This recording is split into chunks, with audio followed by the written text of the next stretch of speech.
In today's video, and I didn't think I was ever gonna see something like this, but this is really cool. It looks as if it's a modification of the existing blimp we already have in game. Now, let me tell you a couple of the modifications I see.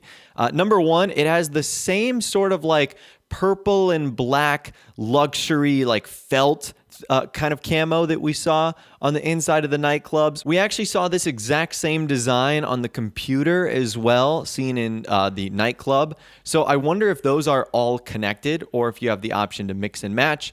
You also are able to put your nightclub's name and logo on there. Tony's Funhouse. Now, as I mentioned earlier, Tony's Funhouse is like 16 or 17 characters if you include spaces. So I'm hoping that Rockstar will allow us to have more characters than like a CEO office. And the design looks pretty cool too, with sort of like the diamond shape and whatnot. Now, this might not be the case, but look closer to the bottom. Are those loudspeakers? I'm thinking this blimp could be used for some sort of promotional purpose for the nightclub. Now, it also begs the question, where the heck are we going to store something like this? So it opens up a couple of other, roads here. Is this only going to be used for the business stuff? Is this in a mission where we won't actually be able to store any of this and we're only able to use it in a mission? Lots of questions here, but it looks like at a minimum, the blimp is going to be added.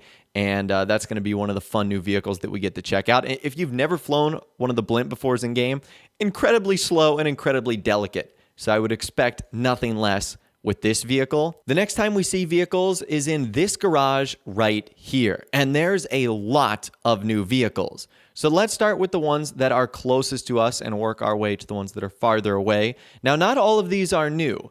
So it turns out that orange vehicle in the bottom right-hand corner with the red stripe, that's actually the Comet Safari with the Globe Oil livery on there. So I apologize, that's not new.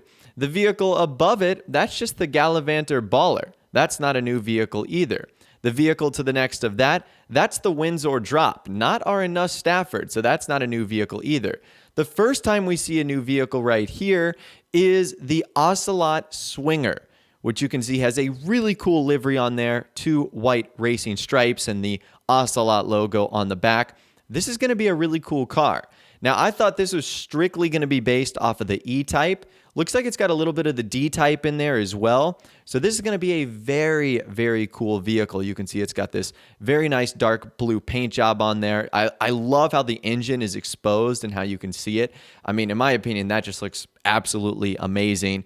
So that right there is the new Ocelot Swinger. That's going to be a really cool car. To the left of that, we have the Overflod Autarch. That isn't anything new.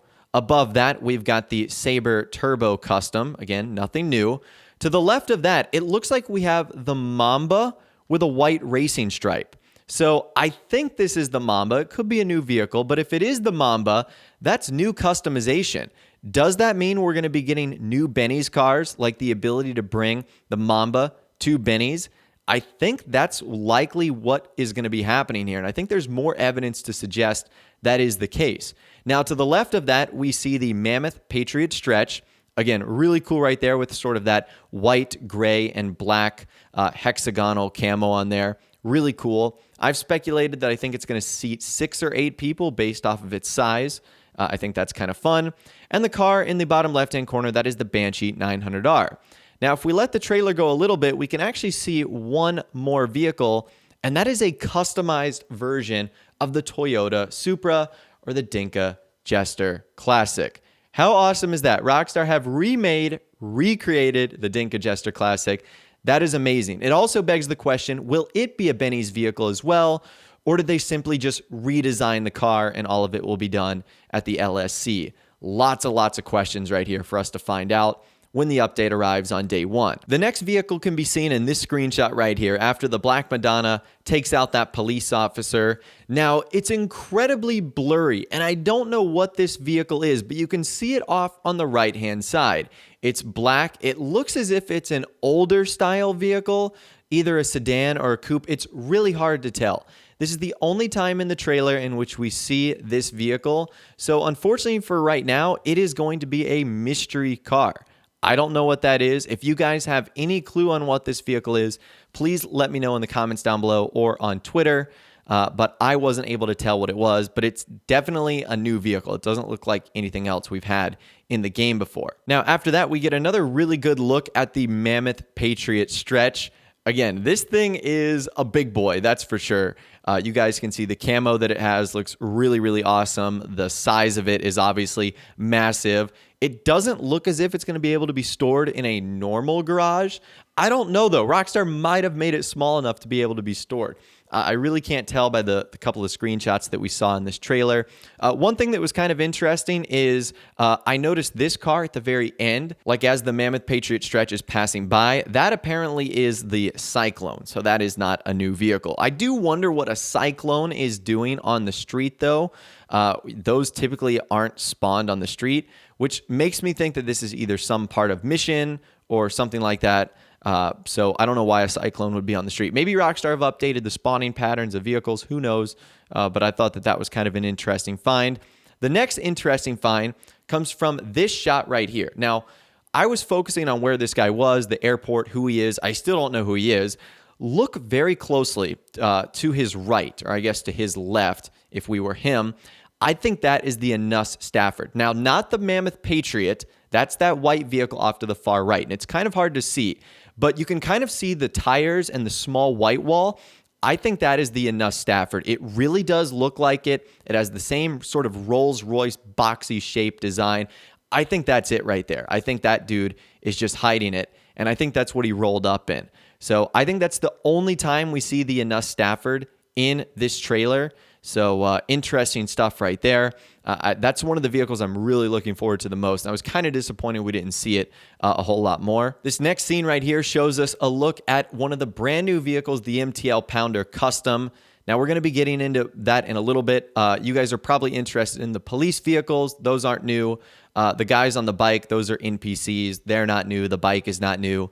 The only thing new here is the MTL Pounder Custom. This thing is a beast.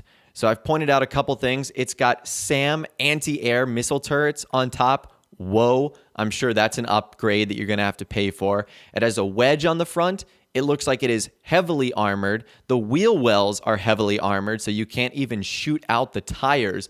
This thing is an absolute beast. It definitely turns that Rockstar went the armored route here and less of the advertising route. This is going to be so cool. You can see the extended skirts that sort of come down. This is going to be really cool. Again, I'm not sure if this is part of a delivery mission or if this is part of a scripted mission for the nightclubs themselves, but either way, this looks absolutely incredible. This is going to be one of the best vehicles I think Rockstar adds in this update. And I mean, look how massive this thing is. And in this next shot right here, there is a red car that is following it, but it is very, very blurry, and it's kind of hard to tell what that is. So I'm not sure if that's new or if that is old. It kind of looks like a Kuruma, but I kind of can't tell. Again, if you guys know what that is, be sure to let us know in the comments down below. Anyways, let's move on to the next vehicle. You guys can see this right here is a party bus. So this is literally a bus with graffiti on it, loudspeakers, and then you guys can see what looks like a DJ set on top. And that skull looks like a hologram in the background, and it looks like there's a couple NPCs on top. There's definitely NPCs dancing in the field here. In case you guys are wondering what that truck is in the background, that is the Vapid Riata. That is not a new truck, so you don't have to worry about that. And I think the one in the front is like a Sadler. So no new trucks here other than that party bus. Again, to me, this vehicle screams, I'm a part of a sourcing mission or selling mission. I don't know if we would be able to store this vehicle, but it looks super awesome. That neon glowing skull at the top is just really, really cool. Cutting to our next scene here, we get to see a couple of vehicles. The one on the left of the blue car, that's the Vapid Flash. That's not new. The one on the right, this looks like it is the brand new Speedo Custom. So it looks like all of these are going to be weaponized variants. This one has a mini wedge on the front. Looks like it is armored. It has one of the turrets on the top like you would see on the weaponized Tampa. Now, a couple of other things to notice here as we zoom in a little bit closer. Try and focus on the right side of the screen. A lot of people assumed this vehicle was on like a half track.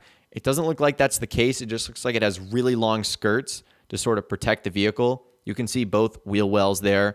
And you can also probably see those two vehicles in the back. I'm not talking about the Vapid Flash right here. that is the return of the Jester Classic. That's right. As you guys can see right here, Rockstar have updated and upgraded the Jester Classic, and now it has a bunch of new customization options. You're going to have to ignore the Vapid Flash GT that's flying on the screen right now. Another thing, they did fix the Flash GT's headlights, which is really cool. But you guys can see Rockstar have added a new spoiler. They've also added new customization options like the blacked out back part of the vehicle. They've added new liveries. One of them looks like it's a Too Fast, Too Furious design. The other one is Fukaru. So the Jester Classic is getting an update, and it is getting released in this DLC. Now, another thing I noticed from this shot, I couldn't tell if this was like an import-export mission that involved a big rig, or again, if this was more of a scripted mission. Because that Vapid Flash GT, it fell off the truck. So again, is this someone doing import-export that was attacked by other players? And if so, is Rockstar adding new vehicles to import-export? Because the Vapid Flash GT is not a part of that. So kind of interesting stuff right there. Just more things to think about, which is kind of cool. And the final vehicle that Rockstar showed off in the trailer so far is this plane right here. This is not new. This is the Buckingham Shamal. Again, this is likely a part of a mission as it gets destroyed, and you can see one of the engines smoking and stuff like that. So that's not new, but this Shamal will probably be used in some way, shape, or form for a mission or whatnot. So I don't know about you guys, but I counted 10 brand new vehicles. I'm including the fixed Jester Classic in that. There's also a lot of old vehicles that have been in the game for a while or were added in the Doomsday Heist that they also showed off in this trailer. I'm not sure if they did that on purpose to signify like, hey, the Flash GT is getting fixed, or maybe they just wanted to show some of the older vehicles